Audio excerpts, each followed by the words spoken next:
Party Majra.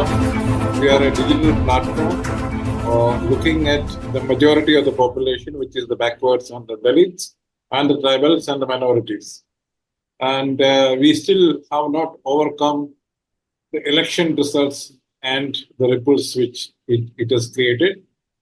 And one of the surprises in this election is the ruling BJP at the center opening the account in Kerala, which is the first time they have done so in independent India.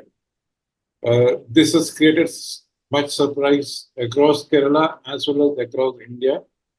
Especially Kerala is considered to be a left bastion. The only surviving left front government is in Kerala as of now.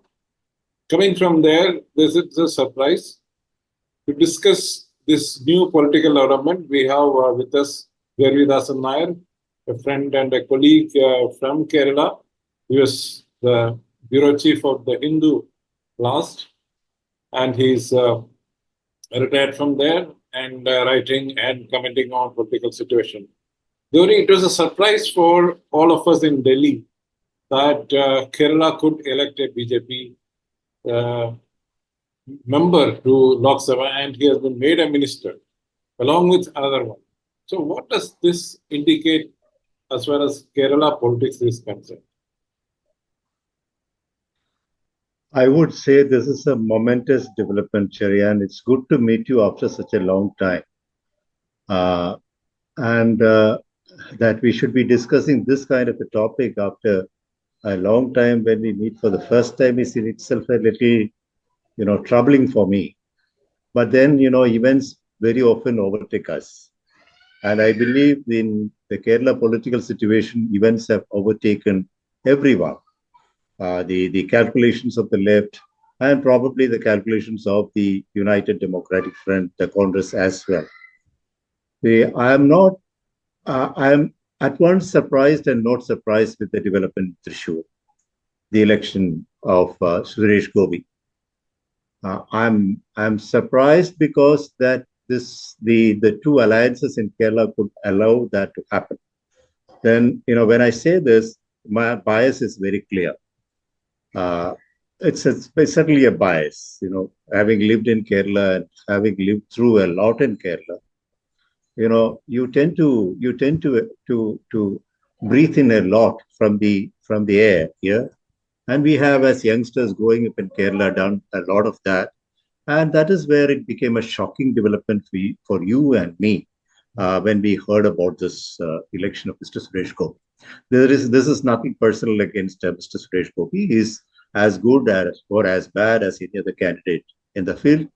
But then in Thrissur, there were more than sufficient indications of what is going to happen. For one, we knew the kind of focused attention that Thrissur received from none other than the Prime Minister, Mr. Narendra Modi, in his previous, Modi 2.0,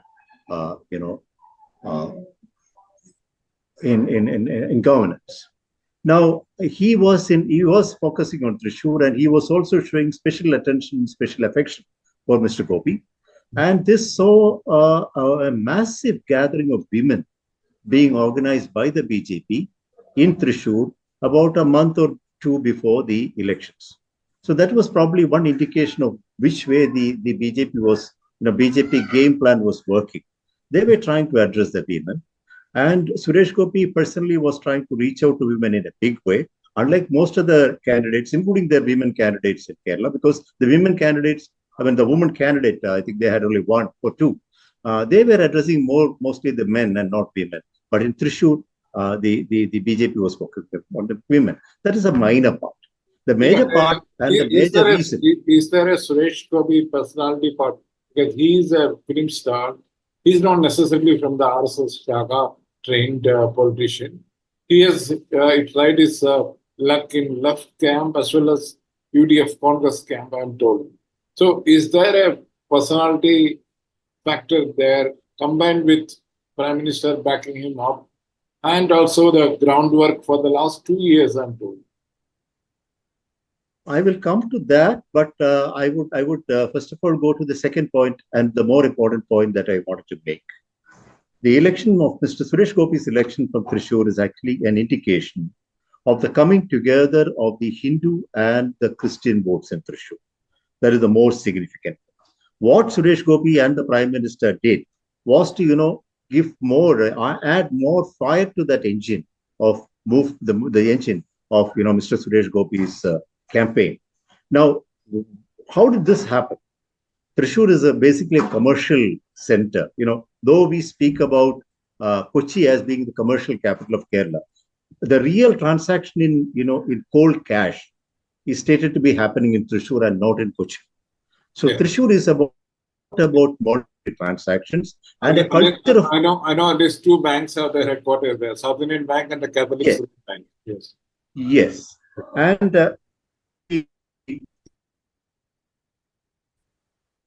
perhaps more evolved in the sense that it is more into trade, more unlike most of the parts of Kerala.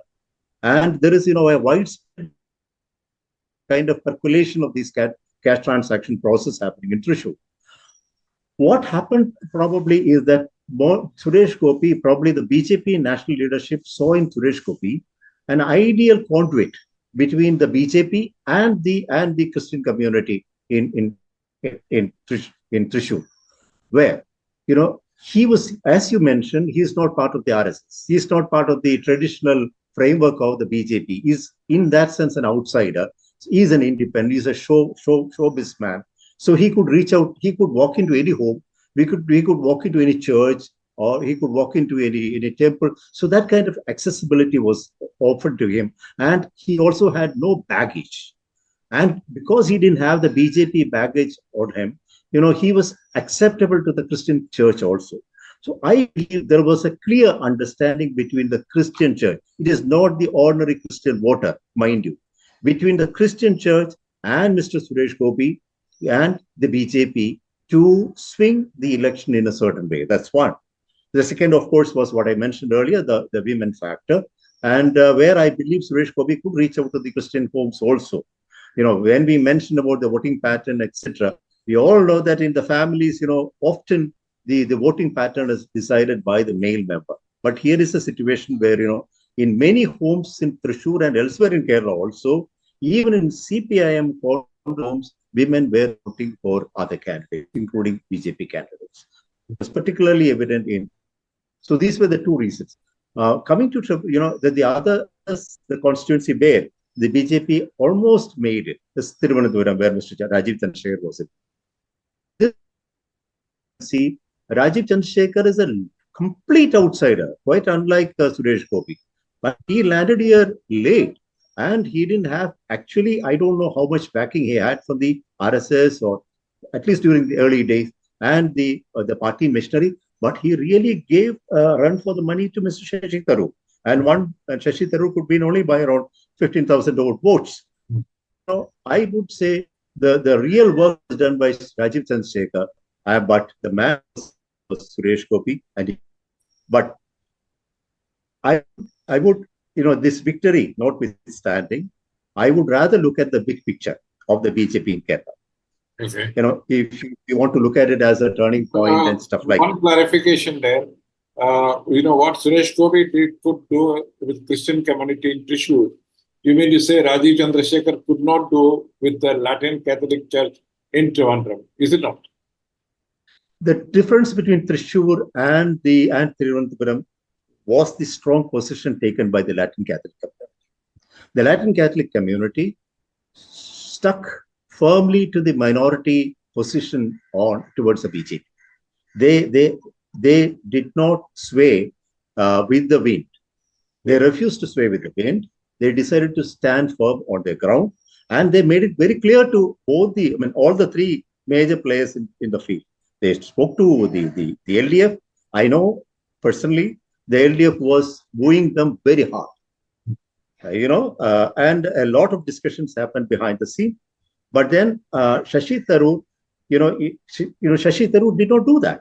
And Shashi Tharoor, as he has himself mentioned, and some of the party leaders have mentioned, he didn't have the full backing of the party machinery in Trivandrum. Still, he made it. And if he made it, there is only one reason. The primary reason is the stand taken by the Latin Catholic community, and perhaps more important, the stand taken by the Muslim community in Tobago. Because, the Banswara speech of the Prime Minister came something like 3-4 days before the elections. That really hurt the Muslim sentiments in Tobago. And that was quite manifest in Tobago, and that was the reason why Shashi Tharoor could make it in the election. So you mean to say that the Latin Catholics in Trivandrum took the firm minority stand, while the Syrian Catholics in Thrissur went with BJP without any problem? That's a yeah. Yes. For those who hear me, both Gauri and me knows that Latin Catholics essentially are lower caste converts, and the Syrian Christians in Thrissur are upper caste converts, from in the Christian community. So just for the others, probably trying to do it is to drive a social fabric. The upper creamy layer, well-off Christians, which is basically the Syrian Christians in Kerala.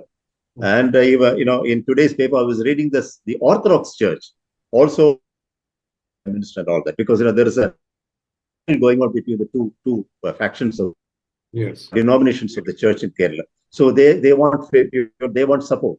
While one faction is seeking the support of the left LDF government in Kerala, the other faction is probably trying to move closer to the center. That might be the indication of this open statement made by them. Well, anyway, what the BJP in short, if BJP has to win in Kerala, apart from the votes which it has from the Hindu voters in general, it needs a section of Christian votes, you mean to say? Absolutely, Cherian. That is the fact, and they have realized it. And I believe the Christians have voluntarily gone after them. It's not as though their attempts to woo the Christians with Alphonse Kannanthanam and many others didn't succeed in Kerala. Now they have probably found, the Christians have found that it is better to stand by the government at the center, the BJP. Regardless of Manipur, regardless of what is happening elsewhere in India. So there it is actually a very narrow interest working in their minds. And probably also among the trader community, some thinking about the what you call the stock market, the equities, the prices, all those things. So I think this is a but then, Cherian, please also remember that the total vote percentage of the BJP in Kerala hasn't really gone up substantially. That is something that most people haven't really noticed. Has gone up, you mean? No, it has not gone up substantially. Why do you say of course, places like Attingal, they almost gave a scare to UDF and LDF both, which means that Attingal is dominated by Iravas, the lower caste, who are basically the supporters of CPM so far. So they have made inroads into new areas.